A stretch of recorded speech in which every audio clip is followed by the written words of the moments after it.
Olá a todos, sejam muito bem-vindos. Hoje nós vamos falar de um assunto um pouco diferente dos outros vídeos.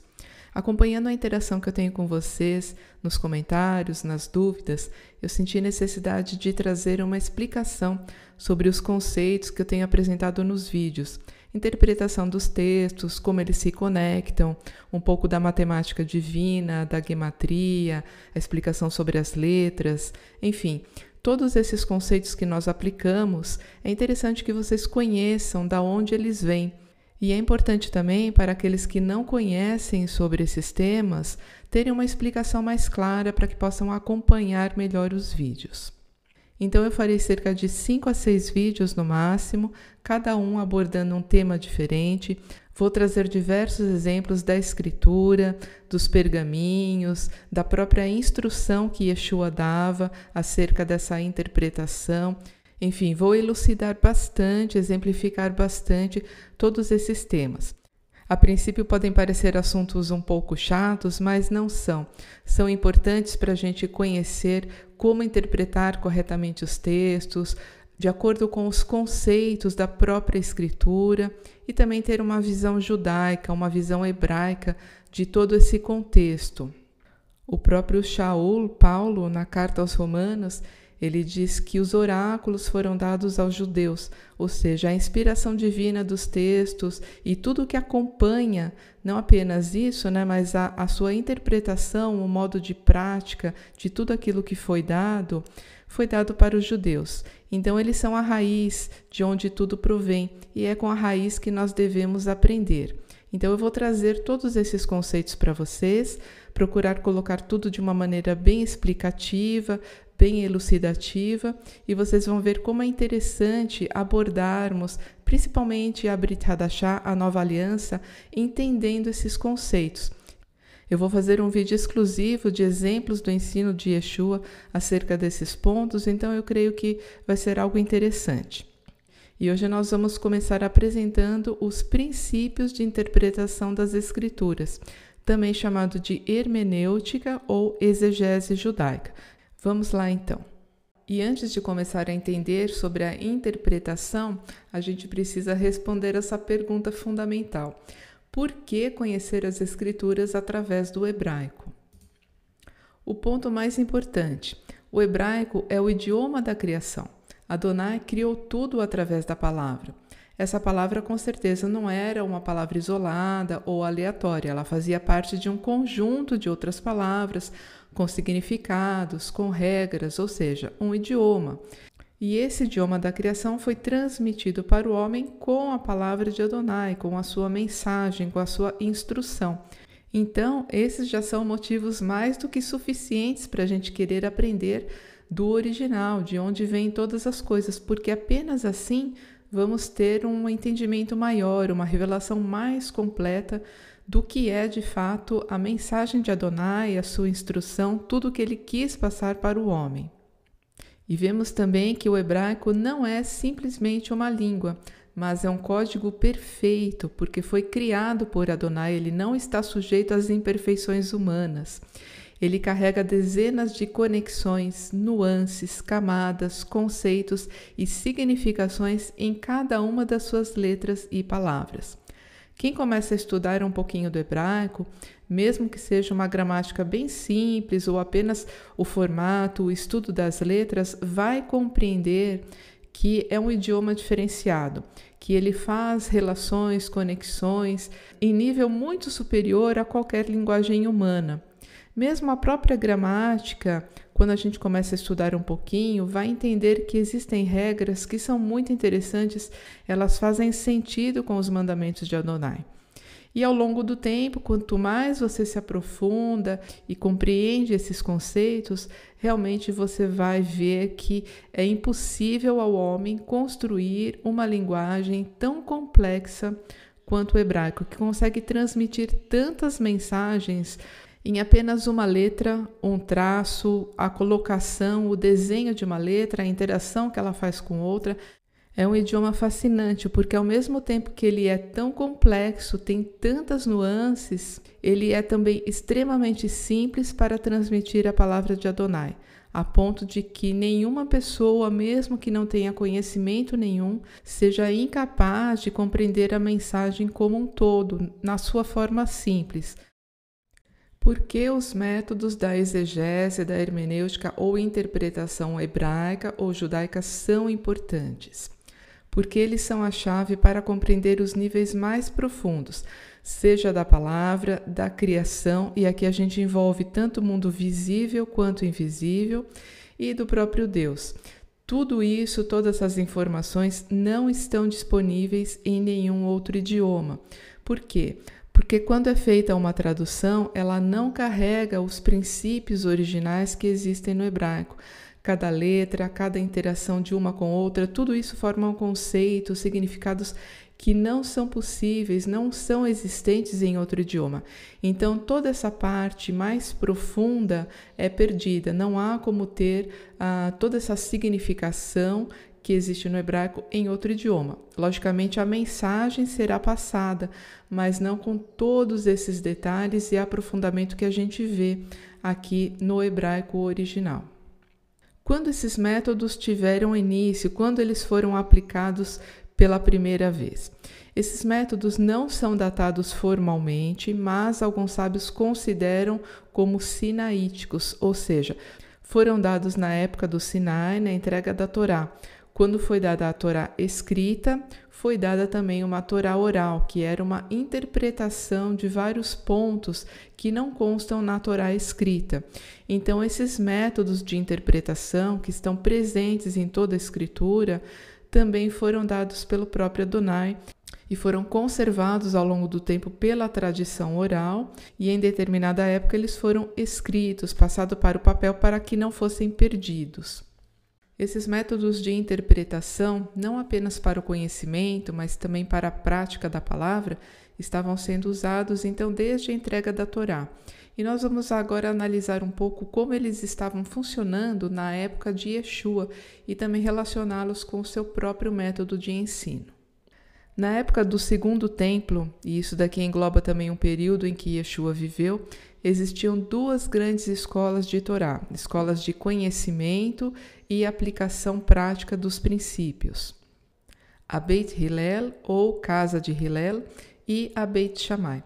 Essas duas escolas possuem abordagens bem diferentes quanto à interpretação para a prática da Torá. A Beit Hillel era mais flexível, tinha uma abordagem mais humana e era guiada pelo princípio do amor, ou seja, tinha mais compreensão e tentava aproximar aqueles que não tinham muito conhecimento da Torá. Então, a prática era guiada por esse princípio de aproximação, compreensão. Inclusive, Hillel, um grande sábio, nascido aqui no ano 60 antes da Era Comum, morreu no ano 9 da Era Comum. Ele era tido como uma pessoa muito paciente para com todos aqueles que queriam aprender.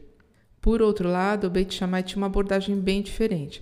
Era uma escola austera, literalista, ou seja, levava toda a instrução bem ao pé da letra. E era regida pelo princípio do rigor, ou seja, bastante legalista, no sentido de se ater à palavra de uma forma bem rígida, né? A gente vê que é quase o contrário da Beit Hillel. Porém, independente dessa forma de compreender e interpretar a Torá, ambas buscavam compreender os princípios verdadeiros dela. Aqui temos também o sábio Shammai, ele viveu entre o ano 50 antes da Era Comum e o ano 30. E esses dois sábios, Hillel e Shammai, eram chamados de Zugot, ou seja, pares. Eles eram líderes do Sanhedrin, que era o chamado Sinédrio, ou seja, a corte judaica que legislava sobre todos os aspectos da Torá. E aí, ao pesquisar um pouco sobre a vida do Rabi Hillel, a gente vai encontrar muitas mensagens dele que eram muito, muito parecidas com mensagens do próprio Yeshua. A mais famosa delas é esta daqui. O que é odioso para ti, não faça a teu próximo. Esta é toda a Torá, o resto é mero comentário.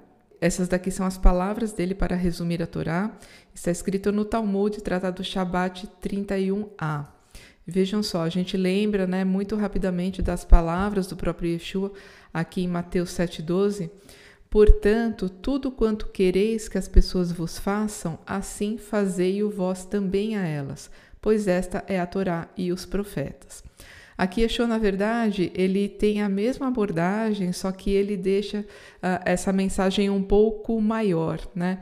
Porque aqui Rabi Hillel ele fala para não fazer aquilo que nós não queremos para o próximo.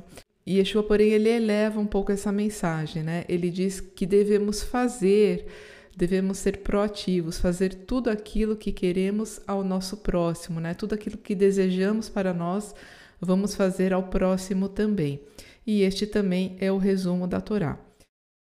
A gente tem um outro texto aqui em Mateus também, que ele diz o seguinte: amar a Adonai acima de todas as coisas, amar ao próximo como a si mesmo. A estes 2 mandamentos estão sujeitos toda a Torá e os profetas.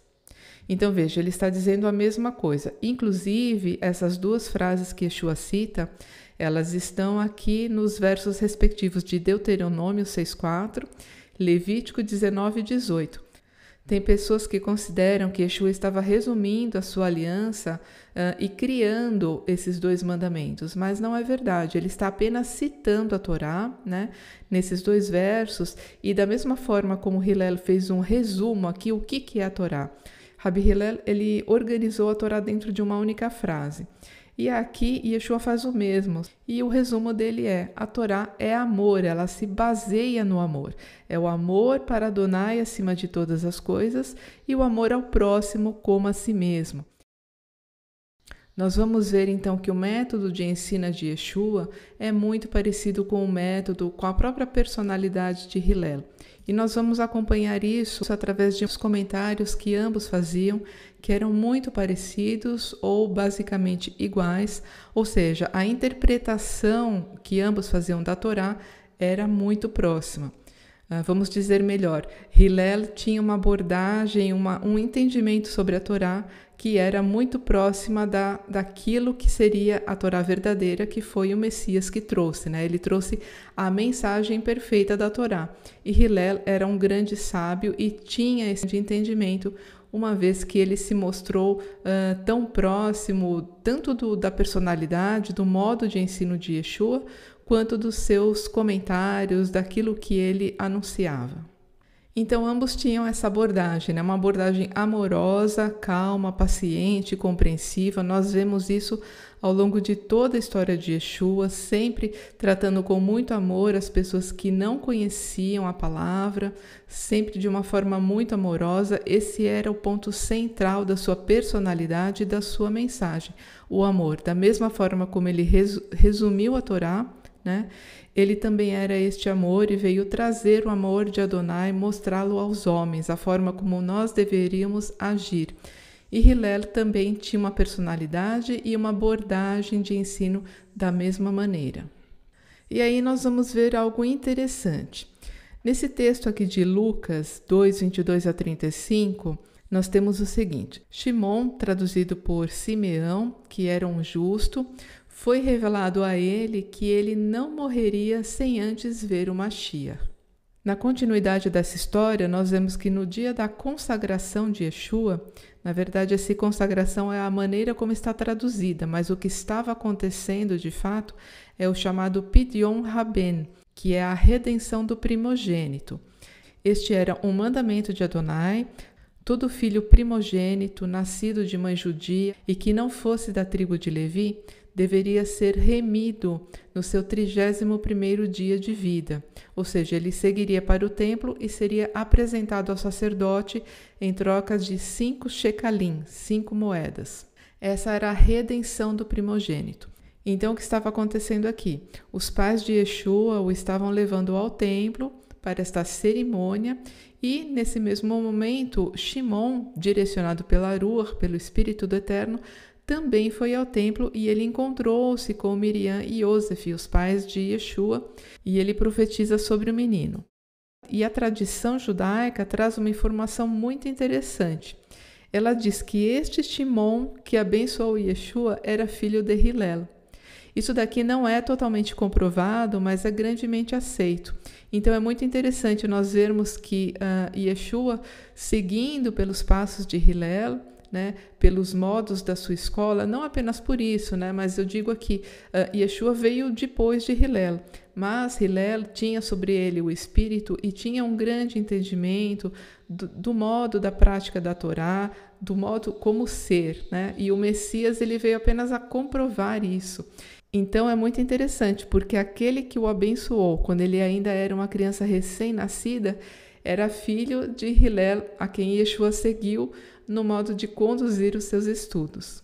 E outra coisa que também liga essa história, que Hillel teve como filho Shimon, e Shimon teve como filho Gamliel, que era o Rav de Shaul, ou Paulo, né? Rav aqui quer dizer o professor, aquele a quem Shaul foi ensinado, né? Shaul diz que estudou, aprendeu aos pés de Gamliel. Isso nós vemos escrito em Atos 22:3. Então nós vemos uma conexão muito interessante entre todos esses pais e filhos aqui e também no modo de ensino, né? Shaul ele teve também esse mesmo modo de ensino de Yeshua. Então, o que aconteceu aqui foi o seguinte: apesar das divergências entre Hillel e Shammai, a abordagem de Hillel prevaleceu e ela foi consolidada em 7 princípios escritos por ele próprio. Então, desde a entrega da Torá, toda essa tradição, né, da interpretação das Escrituras, ela foi sendo passada de pai para filho. E aí, na época de Hillel, ele tomou essas interpretações e a consolidou e escreveu em 7 princípios fundamentais. Mais tarde, outros sábios ampliaram esses 7 princípios para 13 e ainda uma outra vertente que os amplia para 32. Mas mantém-se essa base de, no mínimo, 7 princípios. Na verdade, sempre existe uma intercalação entre as interpretações, mas nós vamos observar que a base permaneceu aqui e, inclusive, nessa abordagem compreensiva da Torá, do modo de prática mais compreensivo do que aquele literalista, né? Isso daqui nós podemos, inclusive, observar em toda a história de Yeshua. Em todo lugar que ele ia, sempre haviam alguns fariseus que ficavam fazendo questões para ele, perguntas, ou até mesmo querendo colocá-lo em armadilhas de acordo com aquilo que ele estava ensinando ou fazendo. Certamente, né, por tudo que a gente viu aqui, esses fariseus eram da escola de Shammai, tinham esse pensamento mais legalista, mais literalista, e não essa abordagem mais humana, mais compreensiva e amorosa que Hillel tinha, e também Yeshua, né? Do modo como ele ensinou. Nós vemos isso, então, todas essas pessoas que contendiam com Yeshua, muito possivelmente faziam parte do grupo da escola de Shammai com este pensamento que era mais austero e não tinha essa compreensão mais amorosa que foi aplicada no ensino de Yeshua por toda a sua vida. E apenas mais uma informação importante. Não é pelo fato de a escola de Hillel ser mais flexível que ela era condescendente com o pecado. Muito pelo contrário. Vejam que Yeshua ele tinha a mesma abordagem, flexível, amorosa, compassiva, porém, de forma alguma, ele era condescendente com o pecado. Muito pelo contrário. Ele trouxe a Torá de uma forma muito mais clara, muito mais elevada, com uma compreensão maior ainda do que as pessoas acreditavam que seria. Alguns pontos que as pessoas tomavam como muito restritos, ele trouxe um entendimento muito maior e mais significativo.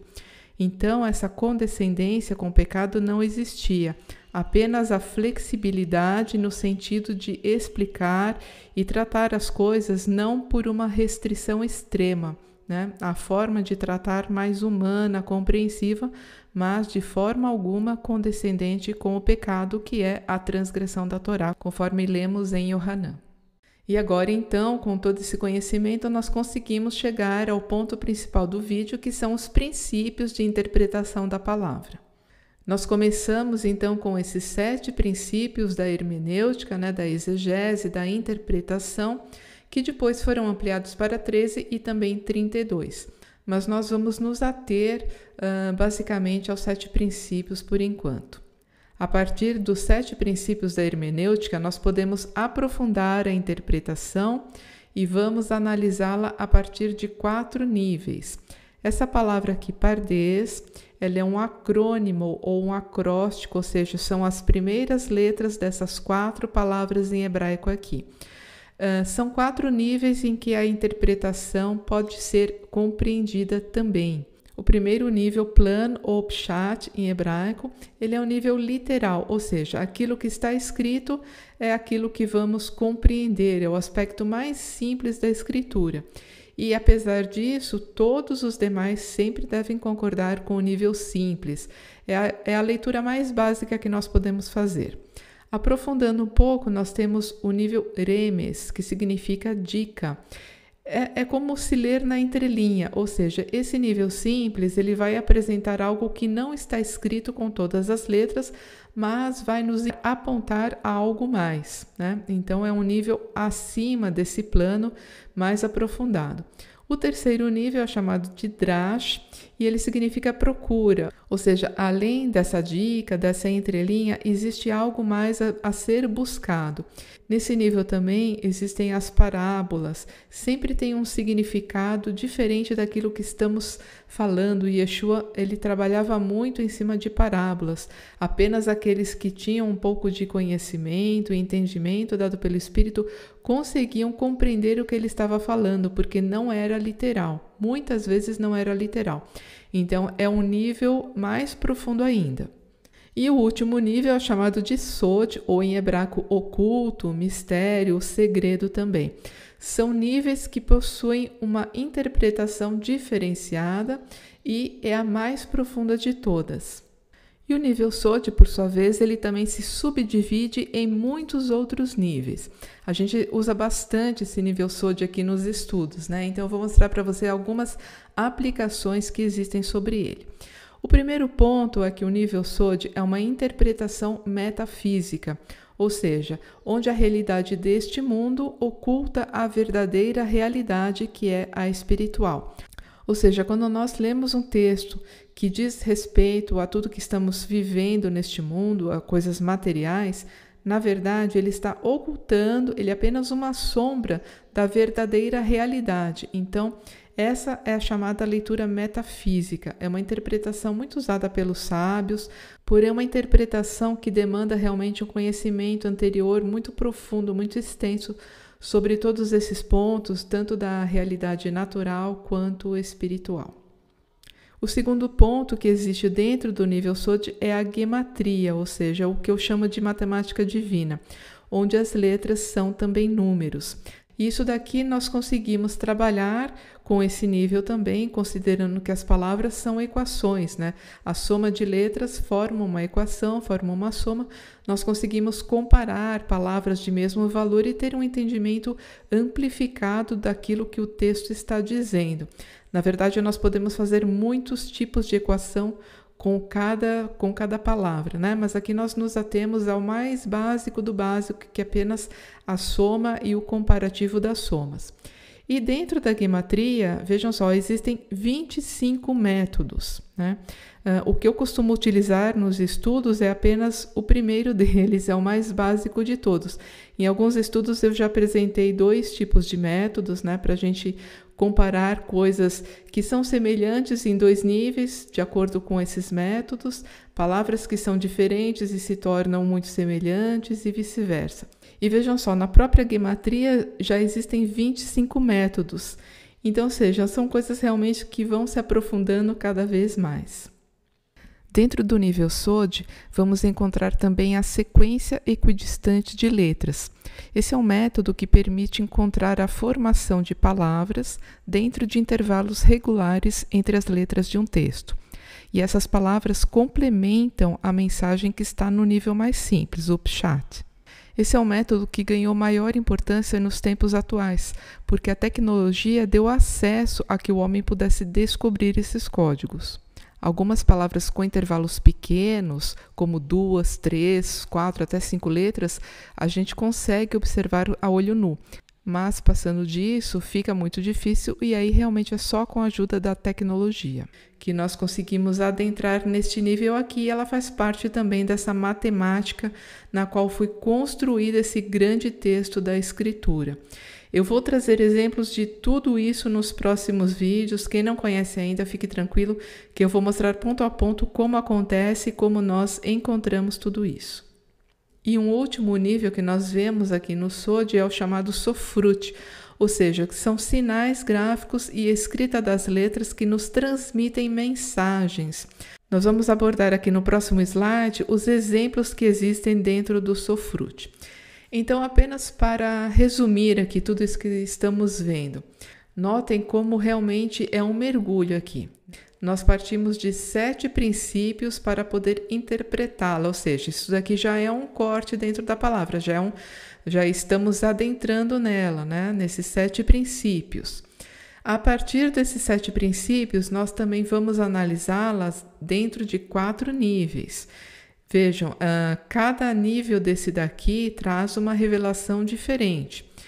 Dentro do último nível, né, o chamado SOD, já existem mais níveis ainda, que são esse tipo de interpretação metafísica, que é uma coisa extremamente complexa, nem vou abordar aqui. A gematria, né, que nós assim resvalamos sobre ela, né, no nível mais simples e mesmo no nível mais simples, ela já mostra resultados excepcionais. E vejam, são 25 métodos diferentes. E isso estamos falando que é aplicado a uma única palavra, né? Sem compará-la ainda com outras palavras, com equações, com frases inteiras. Além disso, nós temos outro nível, a sequência equidistante de letras.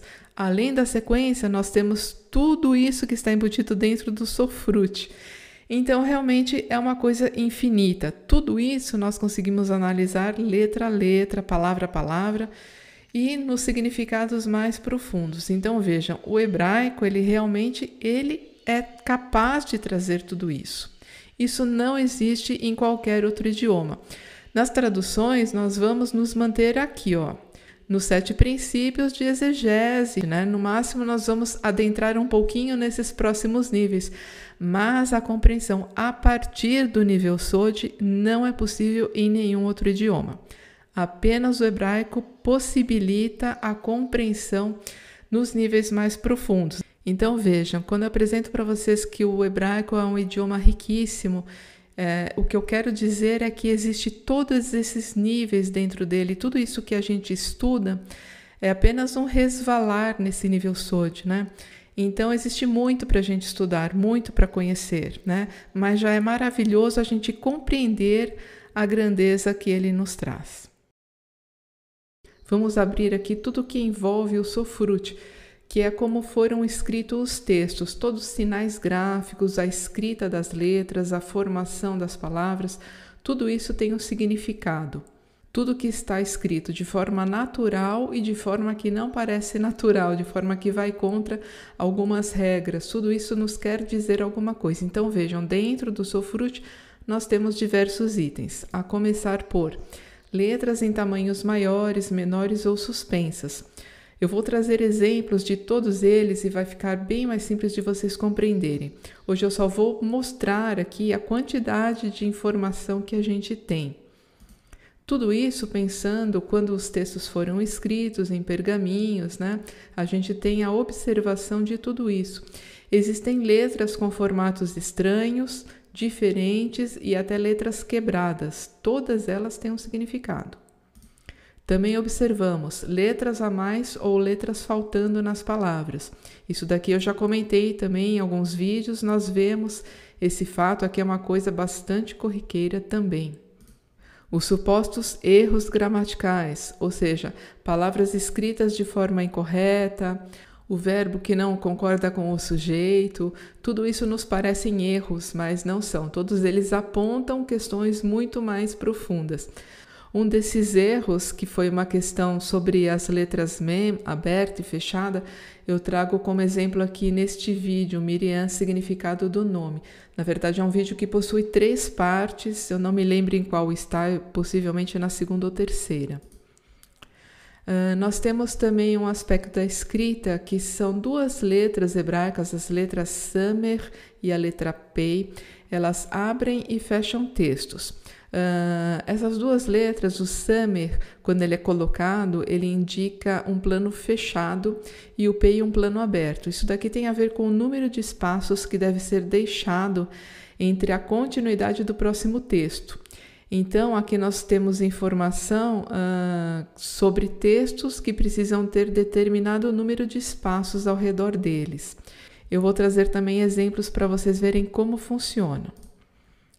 Temos também letras em formato invertido. Algumas letras estão escritas como um espelho na Torá, no Tanar.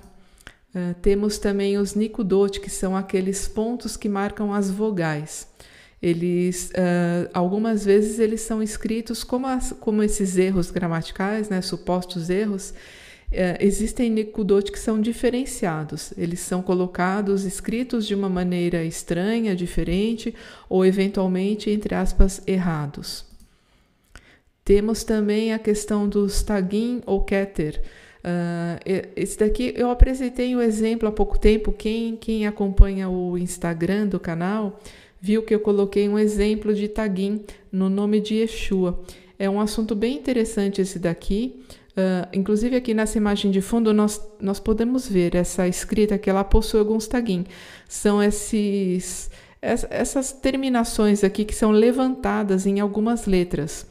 Algumas letras têm 3, outra tem 1, existem letras até com 7. Não existe um padrão totalmente formalizado, mas existem usos mais gerais, né? E eu apresentei um exemplo aqui no nome de Yeshua, uma coisa muito interessante. Quem acompanha deve ter visto. Depois eu vou postar isso aqui na aba comunidade do canal também. Temos também o significado das letras, né? Cada letra hebraica ela tem um significado por si, ela simboliza alguma coisa e ela quer dizer alguma coisa, porque muitas vezes as letras elas têm o som de uma própria palavra. Então elas são aquela palavra que elas indicam, né? É o mesmo som. E no vídeo David, significado do nome, por exemplo, eu trago a explicação do nome David de acordo com os significados das letras. E ele aponta, inclusive, para o Mashiach. É bem interessante, também é um estudo que nós podemos fazer letra a letra. E aí temos, exatamente isso que eu acabei de falar, uma história construída pelo significado das letras de uma palavra. Ou seja, uma palavra em hebraico, ela não é apenas uma palavra. A palavra é formada de várias letras. Se cada letra tem por si um significado, indica alguma coisa, então a soma desses significados vai formar uma palavra que tem um conceito, ela tem um sentido muito maior do que apenas o que aquela palavra quer dizer. Por exemplo, a letra Dalet significa porta. Ela tem o mesmo som, é a mesma grafia da palavra porta, né? Delet é porta e Dalet é a letra. São escritas da mesma forma. Quando usamos a letra Dalet em uma palavra, ela vai estar junto com outras letras. Então, vai somar o significado da porta mais o significado das outras letras. Independente do que essa palavra significa, por exemplo, a letra Dalet é usada na palavra Dumiá, que significa silêncio. Então, aí vamos somar o significado de Dalet, mais a letra Vav, mais a letra Mem, mais o Yud e mais o Re. Então, na verdade, a palavra Dumiá, além de ser silêncio, ela vai significar o conjunto de significado dessas letras. E aí vamos ter algo bem maior do que ela própria. O formato das letras em uma palavra, tudo isso nos traz uma revelação. O vídeo Yarden, por exemplo, é inteiro em cima do formato das letras. É uma revelação que existe da própria natureza, que tem uma conexão perfeita e exata com as letras que formam a palavra Yarden. Se você não viu ainda, veja como exemplo, você vai compreender melhor esse significado aqui. Nós temos também palavras que são formadas dentro de palavras. Tem vídeos aqui como, por exemplo, Bereshit, o vídeo Israel. esses dois dentro da playlist Como Você Nunca Viu, eu apresento diversas palavras que são formadas dentro de Bereshit, dentro de Israel, e na verdade nem termina por aí. Eu acho que eu apresentei 8 em Bereshit, mas existem muito mais. Então realmente é uma coisa que vai sendo construída com tudo isso aqui. E por fim, além de tudo isso, né, que não é pouco, nós temos ainda um vasto acervo dos escritos da sabedoria e da tradição judaica, centenas de livros, né, e volumes, enciclopédias, coleções inteiras, como Mishnah, Talmud, Zohar, Pirkei Avot, Targum, Sidur. Enfim, todos esses são livros que tratam da tradição judaica, da sabedoria. Muitas vezes eles nos apontam pontos muito importantes, relevantes e interessantes para a gente trazer para o nosso conhecimento da escritura e para um conhecimento mais aprofundado também. Por exemplo, no último vídeo do canal, que trata da palavra kalá, noiva, eu trago uma informação maravilhosa que está apenas na sabedoria judaica. Virou uma tradição, inclusive, que é praticada nos dias de hoje e está totalmente de acordo com a palavra, inclusive com a Brit Hadashah. Então, realmente é muito interessante você tomar conhecimento, saber um pouco de tudo isso que envolve também a escritura e que vem sendo trazido desde o tempo dos hebreus. E aqui, para finalizar, eu queria apresentar para vocês alguns exemplos do que nós podemos estudar a partir de uma única letra no hebraico. Uma letra pode ser formada por mais de uma letra e todas elas apontam significados. Esse exemplo aqui eu trouxe no vídeo o significado do nome Hadassah Esther. Vejam só, a letra Aleph ela é formada por 3 letras. São 2 Yud, aqui separados, né, que formam as pernas, e essa barra central é um Vav. Todas as letras hebraicas, elas também têm esse olhar. Então vejam, o Aleph é uma única letra, mas ele é formado de 3 elementos, e esses 3 elementos sempre são letras. Então, nós também podemos abordar, e aí, né, o que significa o Yud, o que significa o Vav, o que significa um Yud junto com o Vav, e depois um outro Yud, qual é a soma do Aleph, qual é a soma do Aleph a partir dessas 3 letras, enfim, a coisa ela vai se expandindo, mas isso nós estamos observando apenas no desenho de uma única letra. Também podemos observar, cada traço ou ponto da letra tem um significado. Se é horizontal, se é aberto, se é fechado, se está na linha escrita, abaixo, acima e etc. Toda letra tem esses aspectos e todos eles falam alguma coisa pra gente, né? Eu tratei inclusive disso daqui no vídeo Yarden, eu falo bastante sobre essa questão do ser abaixo, ser acima da escrita, é uma coisa muito interessante da gente conhecer. Outro ponto, cada letra é a representação de algo, pois muitas vezes seus nomes são coisas, né? Como eu dei o exemplo da própria letra Dalet que está aqui. A letra Dalet significa porta, é escrita da mesma maneira. A letra Ain significa olho, o olho é Ain em hebraico. Letra Gimel, essa letra aqui significa camelo, porque camelo tem a mesma escrita. E a letra Zain é espada.